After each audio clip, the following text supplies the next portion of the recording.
Hey guys. So today we are talking about how your capacity for taking risks in your business equals your ability to be successful as an entrepreneur. We're going to be digging into the psychology of risk taking, what it takes to really get comfortable with risk taking. And if you stay to the end, I'm going to give you some techniques to be able to make risk taking feel safer, juicier, and have a lot more fun in your business. All right, so let's jump in. Risk taking. Risk taking can feel super freaking scary, right? It can feel like, obviously, jump off a cliff and not knowing whether you have a parachute attached to your back. That's kind of why so many people avoid taking risks, right? Because it ends up feeling dangerous. And so what happens when a risk feels dangerous is we end up holding ourselves back from the risk. The problem is, as entrepreneurs, we have to get comfortable with risk taking. We have to feel as though it's okay to take a risk. It's okay to stick our neck out. It's okay to do things in radically new ways, to try out new ideas, and to not feel as though it's going to be a threat to our existence or our survival or our financial bottom line. So how the heck do you do that, and why is it so important?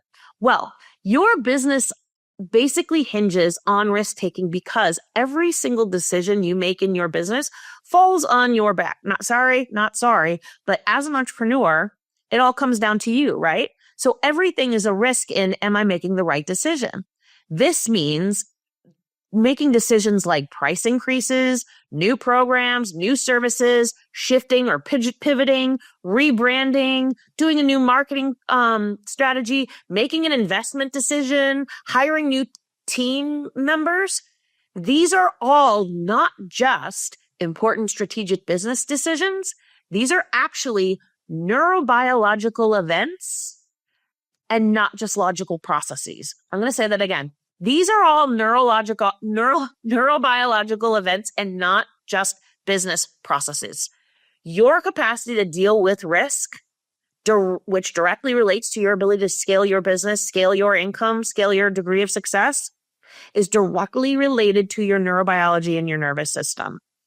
Now, how much risk you feel willing to take and feel comfortable taking as an entrepreneur is related to how dangerous you feel taking risks actually is. So risks can either feel totally overwhelming and totally freaking dangerous and totally like jumping off the edge of that cliff and like, what the F am I doing? Or they can feel grounded, or they can feel exciting, maybe edged with fear still, but exciting, or they can feel anchored in intuitive knowing. These are radically different reactions, responses, perspectives, ways of feeling into risk that radically shift our relationship with being able to scale our business, being able to be more successful, being able to make more money. Now, investment decisions in particular are made from a place of either scarcity, oh no, there's not enough, and I'm afraid, and it's fear, anxiety, and worry driving this risk taking, driving this decision that I have to make in my business, or an abundance mindset. Oh, there's so much time, there's so much opportunity, there's so much available to me. I can't wait to go and take this risk and make this investment, not necessarily knowing whether it's going to work out, but knowing that I'm going to figure it out along the way. That is the core of whether or not we feel comfortable taking these risks, right? And the thing with investment that I want you to understand is investment isn't always money. Investment can be time or energy as well. Even if you think about hiring a new team member, if you're scaling your business, you have to invest time and energy into training that new team member, not just pay. And so everything is about, when it comes to investment, when it comes to taking a risk, it's about how much time, money, and energy is it going to cost you in order to take that risk. So now let's talk about the neurobiological way that this works, right? The neurobiological subconscious and nervous system factors that are operating along the way. When it doesn't feel safe to take a risk, when you fear what that risk is going to cost you, what happens is that basically your body goes into a stress response. Your body will go into fight or flight. Your body will tighten up, and you'll be able to tell this by checking in with your physical body when you think about taking the risk. What happens on a physiological level? Like, think about it right now. If you're thinking about a risk that you're about to take in your business, like maybe it's an investment decision, it's investing in a new program or a new mentor or a new team member or a new piece of software, and you feel your body tighten up at the thought of it, well, guess what? You've got a wobbly relationship with that risk, and that risk isn't going to work out the way you want it to work out because that decision is being made from a place of fear and from a place of apprehension and from a place of tightness and from a stress response. When we are making decisions from that stress response, from that place of tightness that is revealed through our physical body, what's happening is we are actually losing access to our higher level functioning, our creativity, our ability to problem solve, our ability to communicate, and our ability to connect with people. 4 things we need in order to succeed in our businesses. 4 essential things that are the groundwork of your ability to scale and make more money and create the business you want, the impact and the freedom and all of that juicy, amazing stuff. And so when we're making the decision from that place of stress and tightness, what happens is we're losing access to the things that actually allow us to leverage that risk, to be able to utilize that risk to our highest advantage, to be able to see whether that risk is one of opportunity, one of abundance, one of alignment, or whether that risk is one of fear, worry, anxiety, scarcity, a feeling of have to, a feeling of push, a feeling of pressure. We don't want to be making decisions from that. We don't want to be taking risks from that. And so we need to, and it sounds ironic, we need to make it safe for our nervous system to be able to take those risks. We need to make it safe for our nervous system to be able to make these key decisions in our business. Because all successful entrepreneurs take risks. They have a certain degree of comfort with risk taking, with making quick decisions. They have self-trust, belief, confidence, knowing that everything is figure-outable. And if they don't, either they need to work on their mindset more, they need to work on honing and strengthening those internal muscles, or maybe they weren't kind of cut from the entrepreneurial jib to begin with. I don't necessarily believe that. I think entrepreneurs can be made. They're not born. However, sometimes people just don't have it in them to want to even learn how to get comfortable taking risks. They think they shouldn't have to take risks in their business. Newsflash, it's necessary. I'm not going to dice words here with you. I'm no BS.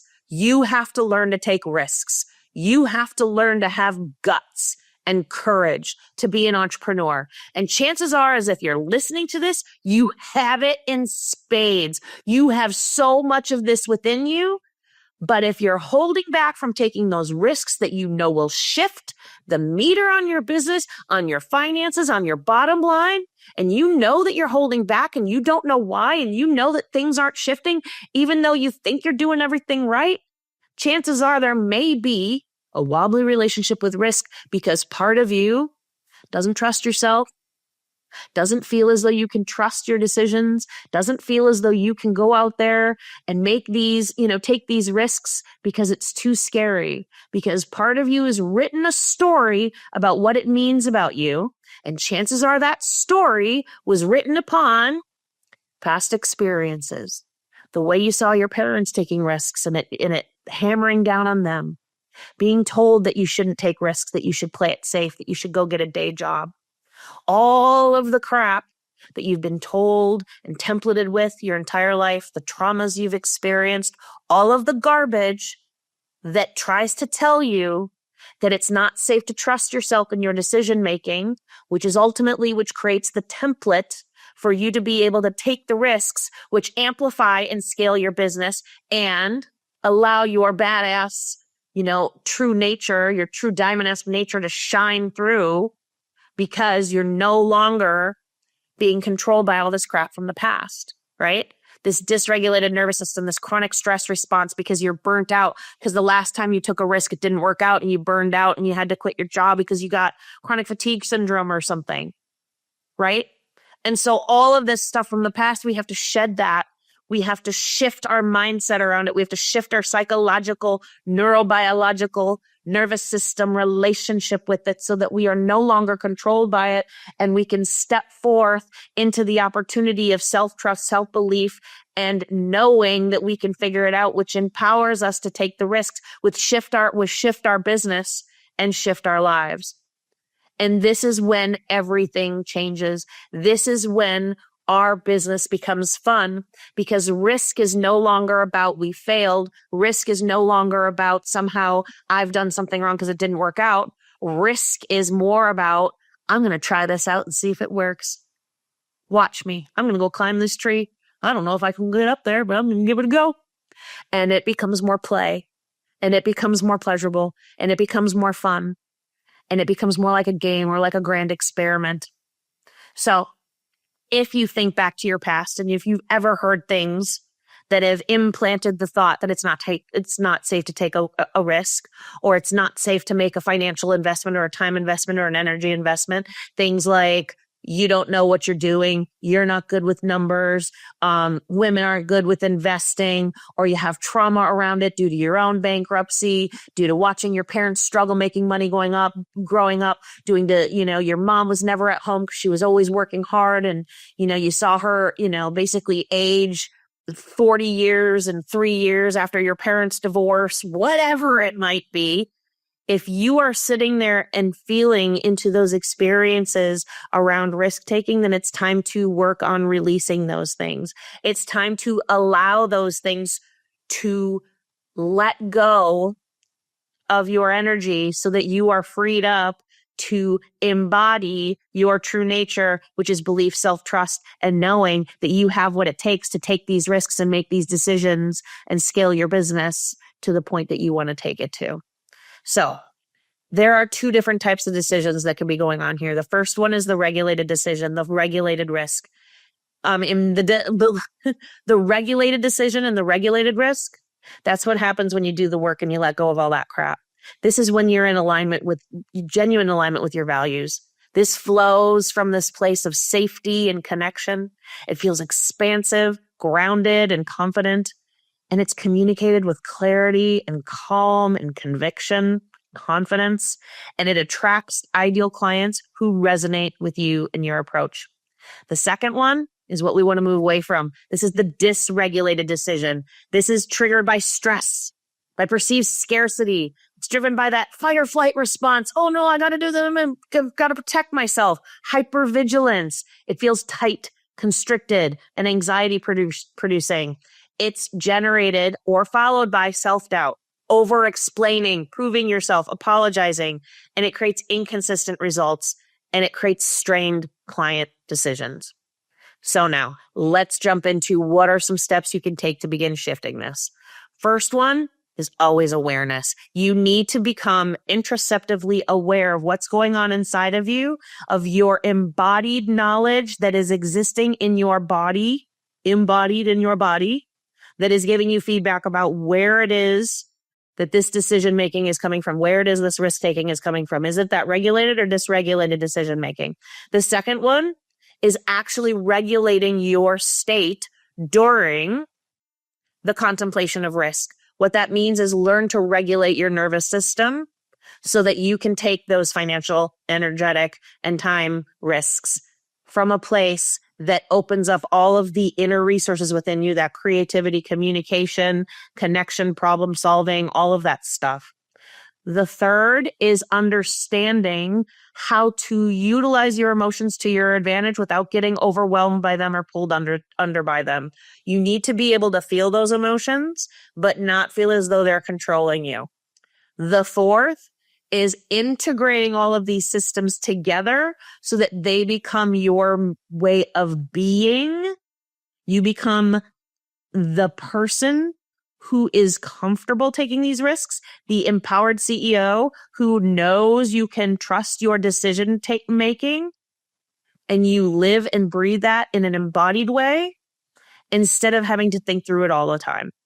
So when you can bring these steps together, basically you are going to improve your decision-making capacity. You're going to improve the speed and efficiency in which you make decisions, but you're also going to empower yourself and your company to take bigger risks, which result in bigger outcomes when they are chosen from that regulated risk-taking place.